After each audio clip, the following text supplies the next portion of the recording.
In regular life and in the entertainment world, we come across special and unique people. And by special and unique, I don't just mean talented, but quirky as well. And with that quirkiness, sometimes comes along some alter egos, such as the Fresh Prince, Hannah Montana, Marky Mark, Sasha Fierce, Slim Shady, Ziggy Stardust, and 19 of Nicki Minaj's alter egos. So, dare we ask, are there any alter egos in the basketball world? Yes there are.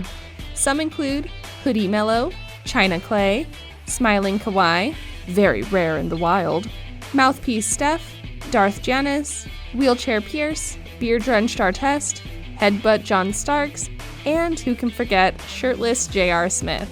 There are countless more, and I can go on for a while, but that's not what we're here for.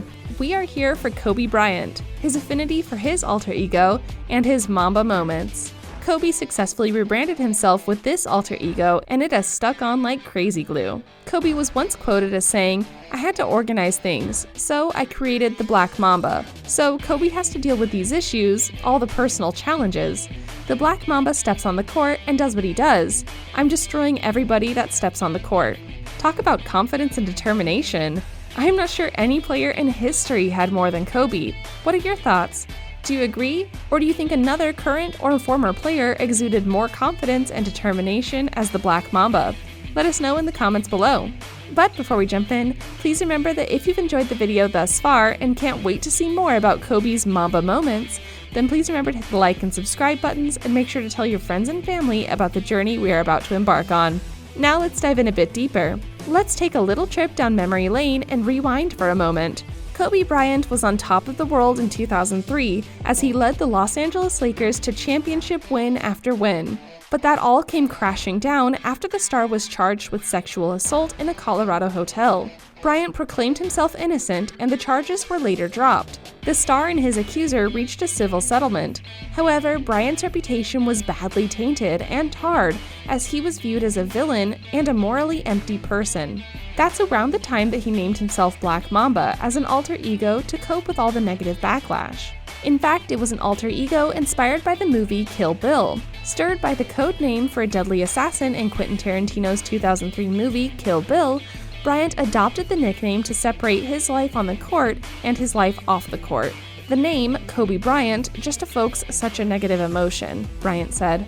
I said, if I create this alter ego, so now when I play, this is what's coming out of your mouth, it separates the personal stuff, right? You're not watching David Banner, you're watching the Hulk.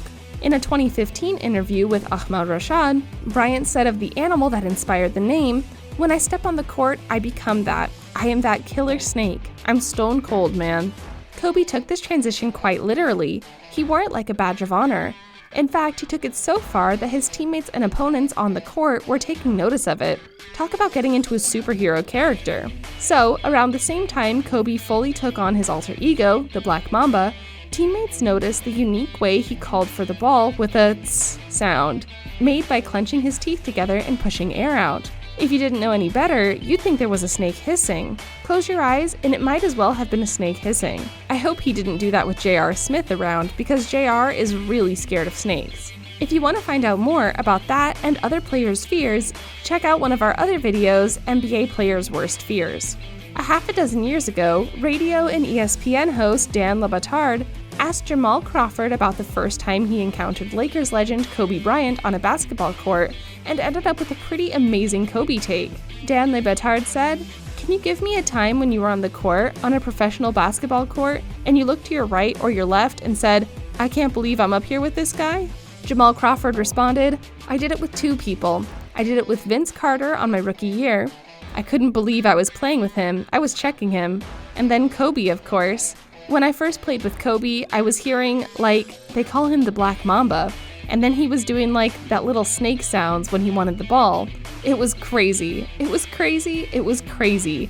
So, them two moments. Dan Le Batard replied, "Wait a minute, what was this sound? He was calling for the ball by making a sound?" Crawford, "Yeah, it's like tss, tss. It's like fish, fish, fisher, tss, tss." He'd do that. And it's like they call him, they say, everybody tells you he's gonna do it before you play him. Wait till you hear him do this. And then he does it, and it's like, what? He's really a Mamba. Everyone in life has their own special ways of conducting business. Kobe clearly wanted to and successfully stood out amongst the NBA elite by embracing his Mamba persona. Kobe was able to cross the line of the Black Mamba to flourish off the court as well. Kobe succeeded in creating the Mamba brand, and this success led to giving back to the local community.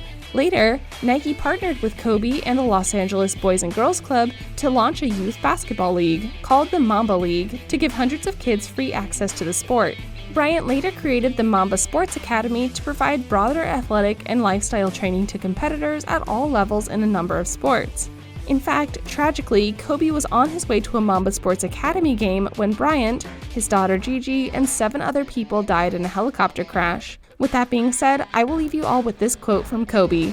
Addressing his detractors on the style of his play, Kobe said, "I've shot too much from the time I was 8 years old, but too much is a matter of perspective. Some people thought Mozart had too many notes in his compositions. Let me put it this way. I entertain people who say I shoot too much. I find it very interesting." Going back to Mozart, he responded to critics by saying there were neither too many notes nor too few. There were as many as necessary. Rest in peace, Kobe.